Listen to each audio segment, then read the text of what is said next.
Bonjour à tous et bienvenue dans cette nouvelle vidéo de formation, aujourd'hui dédiée à la théorie de Do. Cette vidéo est issue d'un webinaire dédié entre autres à ce sujet technique. Comme l'ensemble des autres vidéos de formation, il s'agit avant tout d'une introduction complète pour vous donner envie d'approfondir cette notion technique, notamment via des ouvrages, des webinaires ou tout simplement par une pratique récurrente du trading. L'expérience reste effectivement le meilleur atout du trader. On attaque tout de suite cette nouvelle présentation, cette nouvelle introduction technique. Alors, on va voir dans un tout premier temps, en toute logique évidemment, quelques bases comme pour les prochains sujets. Charles Dow, qui c'est tout simplement, c'est l'un des pères, on peut même dire le père de l'analyse technique occidentale, essentiellement concentré sur le début du XXe siècle, même si ses travaux ont été publiés plutôt quelques décennies après, autour de la Seconde Guerre mondiale. Concrètement, c'est le créateur du principe, tout simplement, d'indices boursiers, c'est-à-dire un panier d'actions comme le CAC 40 par exemple, où on va réunir sous la forme d'un indice boursier les 40 plus grandes capitalisations, les 40 plus grosses entreprises françaises. Voilà, cette notion toute simple qui est courante maintenant d'indice boursier, on la doit à Charles Dow. Alors c'est pas la seule chose qu'on lui doit, mais parmi les grands axes de son travail, effectivement, il y a cette notion d'indice boursier. Alors le plus révélateur, évidemment, celui qui a adopté son nom, je dirais, c'est évidemment le Dow Jones, donc qui a été le premier indice boursier de référence. Initialement, il n'y avait que 12 entreprises, 12 capitalisations au sein de cet indice. Voilà globalement, on va dire un petit peu pour l'introduction. On va s'intéresser directement à sa théorie, ce qu'on appelle la théorie de Dow, tout simplement. La théorie, elle se divise sur plusieurs points, mais l'idée centrale reste toujours la même, c'est une idée directionnelle, c'est-à-dire qu'on cherche la direction du marché. Est-ce que le marché est haussier, est-ce qu'il est baissier?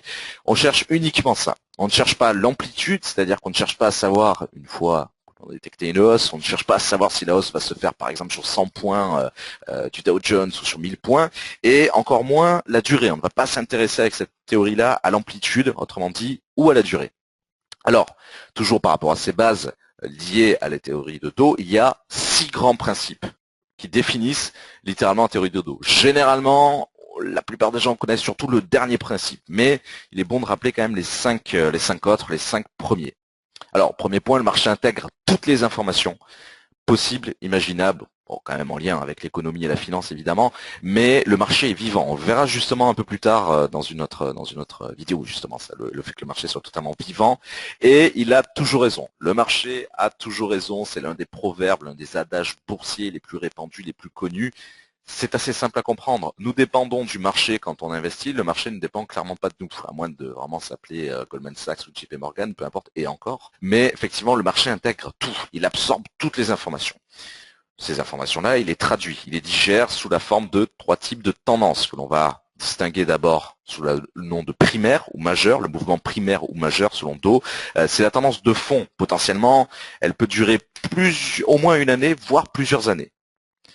Deuxième tendance, c'est la tendance secondaire, ou que l'on peut appeler également l'intermédiaire. Là, par contre, ce sera au sein de la tendance majeure une interruption de 3 semaines minimum à plusieurs mois. Donc par exemple sur le DAX 30, puisque c'est un petit peu l'exemple courant pour le live trading évidemment, et au sein des autres vidéos de formation, j'ai par exemple un canal haussier qui dure depuis, je vais dire n'importe quoi, c'est pour l'exemple, mais par exemple depuis 3 ans, qui se traduit sur 4000 points, et bien au sein de ces 3 années-là, j'ai par exemple eu 2 mouvements secondaires baissiers qui ont duré par exemple 5 mois chacun, mais sans remettre en cause la tendance de fond. On parle bien d'interruption ici, et pas de retournement de la tendance primaire, du mouvement primaire. Voilà.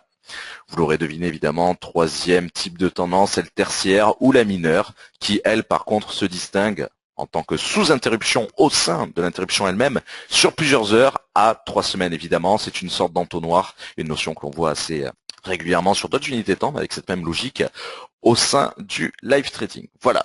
Toujours par rapport à ces bases, troisième principe, je dirais un petit peu fondateur. Les principes d'accumulation et de distribution, c'est essentiel. Alors une accumulation ou de distribution, globalement, va se distinguer sur ce qu'on appelle au sein d'un range, donc le cours va évoluer globalement entre un support majeur et une résistance majeure, maximum 5% de variation entre les deux bornes extrêmes sur l'indice boursier en l'occurrence. La zone d'accumulation, en fait, on va distinguer, pour bien la comprendre, les mains fortes et les mains faibles. Les mains fortes, évidemment, ce sont toutes les institutions financières, les très très très grosses banques qui maîtrisent, je dirais, globalement le marché au niveau des volumes. Alors, une zone d'accumulation, ça sous-entend que les mains fortes viennent accumuler des titres. Elles achètent, elles achètent, elles achètent, et on va donc sortir de ce trading range, maximum, encore une fois, 5% de variation, par le haut. Donc le range finalement sera simplement une zone d'attente en quelque sorte avant une sortie haussière. Vous l'aurez compris, à l'inverse, la distribution, le principe de distribution toujours vis-à-vis de ce range, c'est une sortie baissière du range, quelle que soit sa durée et son amplitude, encore une fois, on ne s'y intéresse pas ici. C'est-à-dire que les mains fortes abandonnent, donc elles vendent massivement tel ou tel actif pour X raisons, pour voilà, peu importe la raison sous-jacente, mais globalement, il faut bien comprendre cette notion d'accumulation. Les banques, globalement, achètent, accumulent dans leur portefeuille tel ou tel titre, sortie haussière, et distribution, au contraire, elles se débarrassent des titres qu'elles ont en leur possession, voire carrément elles vont shorter les titres, donc c'est-à-dire qu'elles vont rentrer vraiment en spéculation baissière dessus, donc sortie baissière du range. Quatrième principe fondateur de la théorie de Dow. Le volume confirme systématiquement la tendance. C'est évident, mais c'est quand même bon de le rappeler, puisque cette vidéo, encore une fois, ne l'oubliez surtout pas, est une introduction. D'où le titre. C'est très important de bien comprendre que ce ne sont que des introductions. Les volumes augmentent pendant les tendances haussières. Logique. Les volumes diminuent pendant les tendances baissières. Toujours bon de le rappeler. Cinquième principe, les variations déterminent la tendance. Alors, là, c'est aussi un élément fondamental qui, quand on l'entend ou quand on le lit, se dit, bah oui, c'est évident, mais c'est quand même l'une des bases de la théorie, donc il est quand même bon de le rappeler également. Une hausse se définit systématiquement par des points hauts récemment enfoncés, donc des points hauts de plus en plus hauts et des points bas, chose que l'on oublie trop souvent, et des points bas de plus en plus hauts également. Une baisse, les creux et les sommets, à l'inverse évidemment, sont de plus en plus bas. Alors néanmoins, il y a quelques cas spéciaux, ce qu'on appelle les failure swing et les non-failure swing, où effectivement là je laisse un petit peu la porte ouverte pour que vous vous renseigniez un petit peu sur ce domaine-là pour respecter un peu le format de la vidéo. Mais effectivement, il y a quelques exceptions dans la théorie de Dow à ces principes un peu fondateurs de l'analyse technique moderne. Voilà. Sixième principe, on va retrouver la corrélation entre indices. Globalement, le Dow Jones, par exemple, et le S&P ou le Nasdaq côté américain, ou côté européen, le DAX 30 et le CAC 40. Alors, ça sous-entend quelque chose de simple, c'est que si je prends un signal haussier, par exemple, sur le CAC 40 ou sur le DAX, peu importe, il y a fort à parier que je puisse globalement intégrer le même signal, globalement un signal similaire sur un indice fortement corrélé. Globalement, même en séance de live trading, je vais même carrément parler de corrélation occidentale. C'est vrai que généralement, quand même, Wall Street, enfin les actifs américains plutôt pour dire correctement, et les actifs européens sont très fortement corrélés. Maintenant, on va voir tout le fondement, c'est la dernière partie pour la théorie de Dow, tout le fondement et tout l'intérêt de cette stratégie. Ce que Dow appelle l'imitation et la spéculation. Il faut comprendre que 70 à 80% des volumes en bourse sont liés à la spéculation. C'est pas forcément une mauvaise chose parce qu'en fait spéculation, on le comprend forcément comme quelque chose de négatif. C'est pas forcément négatif parce qu'au sein de la spéculation, il y a notamment la couverture de risque des grandes mains, c'est-à-dire que beaucoup, pour pas dire l'essentiel des opérations des grandes banques sont de la couverture, reposent sur la couverture de risque où en fait elles viennent justement se protéger du risque et pour cela parfois on utilise des stratégies, des produits dits spéculatifs. Voilà. Donc c'est pas forcément une mauvaise chose d'avoir un marché totalement liquide et où il y a de la couverture de risque essentiellement. Voilà. Phase d'accumulation, sous-entendu, on va distinguer tout ce que l'on vient de découvrir en quelque sorte. Une tendance se définit toujours sur 3 points et on va voir que c'est toujours le petit porteur qui est perdant. D'abord par une phase d'accumulation, c'est-à-dire que seuls ce que Dow appelle les initiés et les astucieux accumulent des opérations. Alors ça sous-entend qu'il y a des mains, des gens qui ont eu accès un petit peu à une information, on va dire, un peu en primeur, alors légalement ou pas, délit d'initié ou pas, peu importe, c'est pas tellement le sujet, mais en tout cas, une tendance, quelle qu'elle soit, haussière, baissière, peu importe, se définit toujours par une première phase où des gens susceptibles d'avoir des informations en premier commencent à se placer. Par exemple, dans le cas du DAX, aujourd'hui on est à 11 500 points, peut-être qu'au début de la tendance au-dessus des 10 000, il y a une phase d'accumulation où des personnes ont commencé à se placer. Alors, Il faut distinguer initié et astucieux. Pour moi, l'initié, c'est la personne qui simplement a accès à une information un petit peu en avance. L'astucieux, ça peut être un très bon technicien, c'est-à-dire monsieur, madame, tout le monde, mais qui est quand même assez compétent en analyse technique et qui au final va arriver aux mêmes conclusions que l'initié sans avoir la même information. Parce que graphiquement, par exemple, il a détecté un point d'entrée, il a détecté un retournement, il a détecté quelque chose d'intéressant. Phase d'accumulation. Deuxième phase, la phase d'imitation. Donc là, on en revient au titre un petit peu de du cinquième point, imitation et spéculation.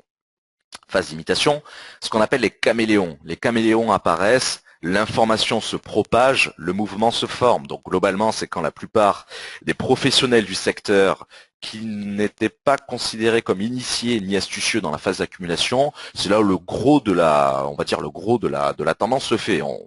Ce que je vais dire n'est pas associé à Do, mais on va dire que par exemple vous avez 80% de la tendance totale qui se forme à ce moment-là. Voilà, c'est moi qui dis 80%, hein, peu importe si c'est 75 ou 85, peu importe, mais il n'y a pas vraiment de chiffre à ce niveau-là, mais c'est vraiment pour se rendre compte qu'il y a l'immense majorité de la tendance qui se forme à ce moment-là. Les caméléons sont là, ils ont compris plus ou moins en avance les uns sur les autres, plus ou moins en retard pour les autres, et bien que la phase d'accumulation était terminée, qu'on allait aller sur un énorme mouvement haussier, l'information se propage dans le milieu sur certains médias spécialisés, un petit peu en off, enfin voilà, l'information se propage, le gros de la tendance est en cours de création. Troisième et dernière phase, la phase de distribution. Donc là, je reviens un petit peu à ce qu'on a vu tout à l'heure. Les initiés, globalement, et les astucieux commencent à distribuer, à lâcher le marché, c'est-à-dire à vendre les titres qu'ils ont achetés, par exemple, beaucoup plus bas, dans le cas d'une tendance haussière initialement générée durant la phase d'accumulation. Le grand public arrive sur le marché. Alors pourquoi? Parce que le grand public a eu accès à l'information sur des médias très généralistes. Par exemple, si TF1 ou JTTF1, on vous parle d'une hausse sur le CAC 40, d'une hausse qui dure depuis 3 semaines, vous pouvez considérer que l'information est obsolète pour les initiés ou les astucieux. Voilà, je prends l'exemple de TF1 parce que c'est plus courant, mais quel que soit le média généraliste. Distribution des initiés et des astucieux, retournement potentiel de la tendance, donc c'est là évidemment où les petits porteurs se font avoir. Il y a un proverbe très célèbre que l'on associe souvent à tort à Do, mais bref, qui est quand même lié à sa stratégie, enfin à sa théorie. Littéralement en anglais, donc acheter la rumeur, vendre la nouvelle, ce proverbe a tout de même près d'un siècle, donc il est toujours d'actualité et c'est une sorte de petite synthèse pour résumer ces phases d'accumulation, imitation et distribution. Voilà pour la théorie de Do. Voilà globalement ce que l'on pouvait dire pour cette partie-là. Voilà, j'espère que cette introduction vous aura plu et surtout qu'elle vous aura donné envie de vous intéresser un peu plus à la notion technique, à cette théorie, cette fameuse théorie de Do. En attendant, n'hésitez pas à consulter nos autres vidéos de formation. Je vous remercie pour votre attention et je vous souhaite à tous une excellente journée. À bientôt!